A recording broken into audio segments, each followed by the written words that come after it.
Hülagû Khan says, "My God, I will not listen to you. Either you would not have created me, or the Arabs." These words are like a weight on the door.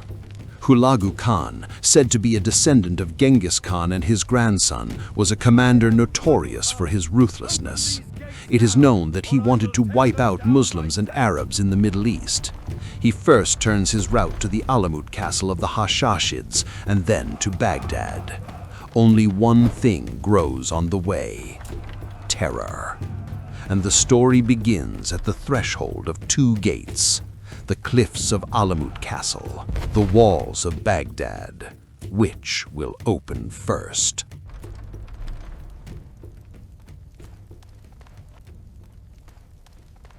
Baghdad, the center of the Golden Age. Just before the advent of Hülagû Khan, Baghdad was the capital of the Abbasid Caliphs. The Abbasids overthrew the Umayyads in 750 and made Baghdad their capital. Baghdad is called one of the most fascinating and impressive cities in the world. It is even thought that 1 million people live in the city. It is said that the heart of science, culture, and art beats here.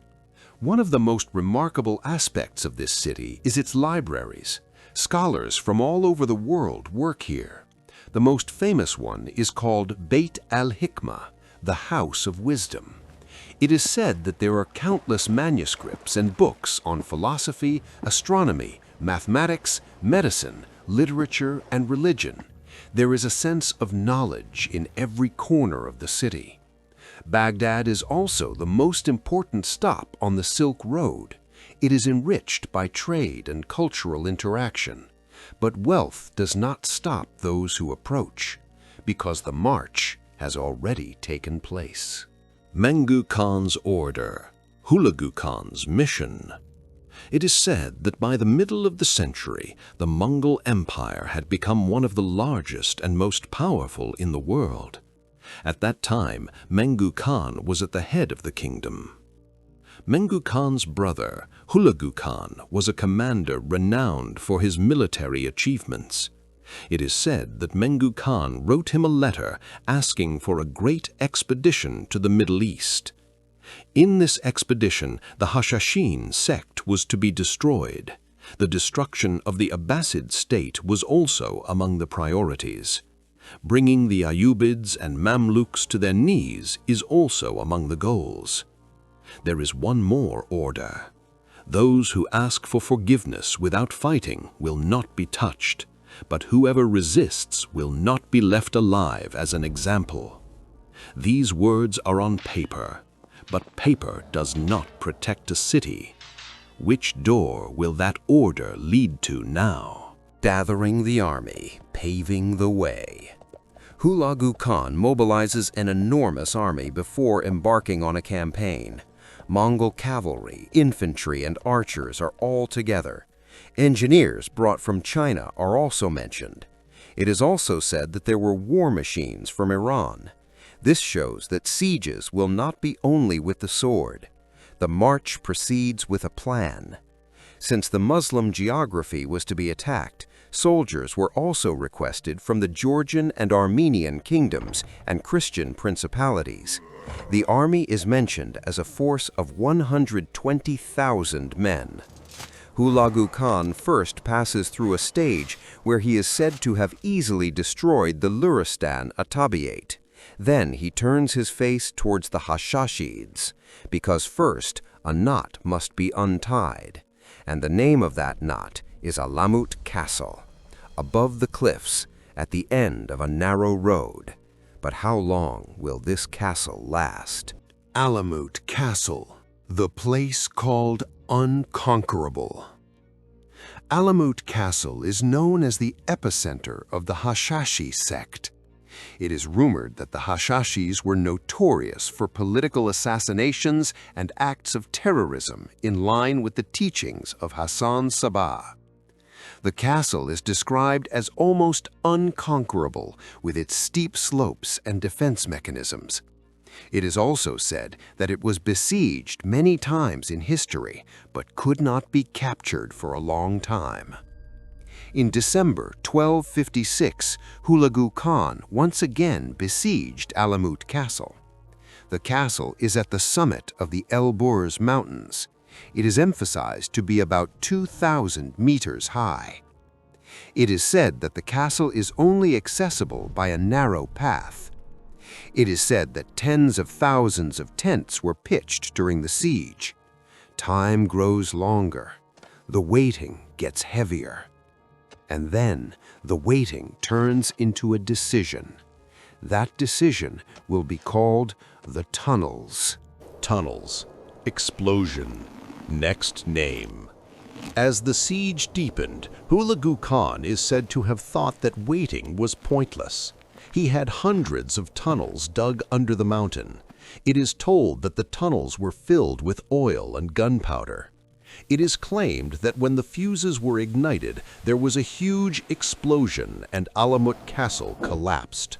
It is also said that this technical operation was carried out by engineers from northern China. The fall of Alamut Castle had a wide repercussion in the region. The power and determination of the Mongol Empire was shown everywhere.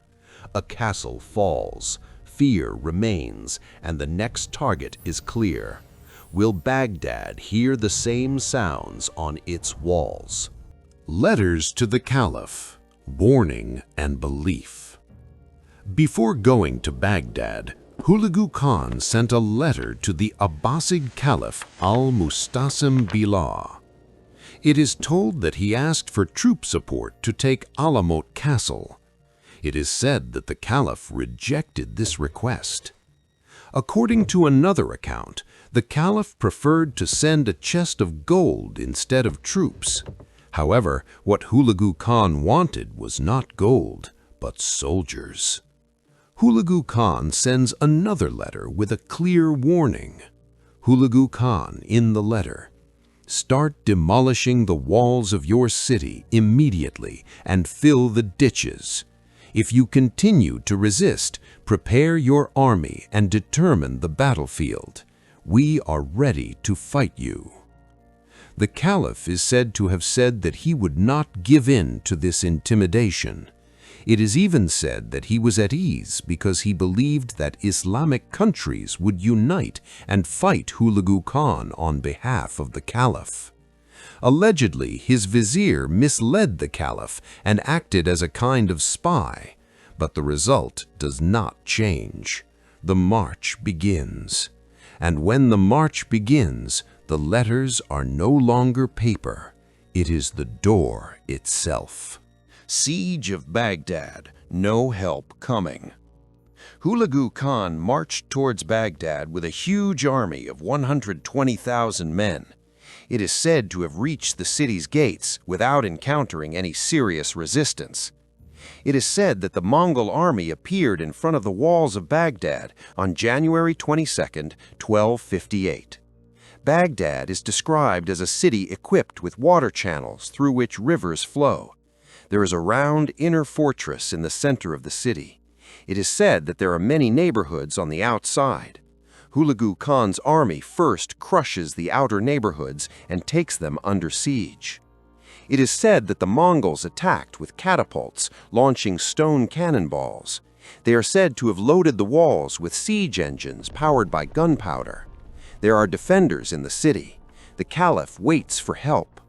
The Caliph calls for jihad, but it is told that no state responded. And when help does not come, time does not work for the city. And on which day will this waiting be too late? Breach, slaughter, color of tigress. It is said that huge breaches were made in the walls during the siege. One place says 6 days passed.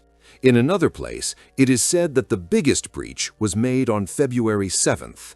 As a result, the Mongols began to enter the city. It is told that the Caliph saw no other option but to surrender, but it is emphasized that surrender is too late, because what happened will not stop with surrender. It is said that Hülagû Khan did not touch the Caliph for a while. It is rumored that he wanted to commit atrocities in front of his eyes. It is narrated that people were killed without calling women, children, and babies. The buildings in the city were destroyed. Hospitals and madrasas were destroyed. It is said that Baghdad's libraries were burned and manuscripts and books were gathered together. There are two narratives about the Tigris River. It is said that it flows red with blood. Then it is said that the water turned black because of the books thrown into the river. Different figures are given for the death toll. There are sources that say over 1 million. It is also said that modern historians think between 100,000 and 200,000. Elsewhere, figures between 800,000 and 2 million are quoted. The city falls, knowledge burns, and now it is time for the end of the Caliph. The Caliph's end, Kadıhan's word. It is said that the Caliph had a great treasure that was legendary. It is told that he was persecuted to tell the location of the treasure. When the location was revealed, Hülagû Khan had nothing more to do with the Caliph. According to Mongolian belief, nobles are not killed by shedding their blood. Therefore, a different method is applied. The Caliph is wrapped in felt or a carpet and laid on the ground. It is told that he was run over by horsemen and trampled to death under horseshoes. It is said that Hülagû Khan did not touch the Christian people in the city because his wife and mother were Christians. He is said to have warned the Christians in advance to lock themselves in their churches and not to come out until everything was over. The magnitude of the looting and destruction is described in such a way that it is rumored that Hülagû Khan felt disgusted by the stench and the sight and set up his headquarters outside the city. He asked for the most knowledgeable scholar at his headquarters. No one dares. A young madrasa teacher, Kadıhan, appears. He takes a camel, a goat, and a rooster with him.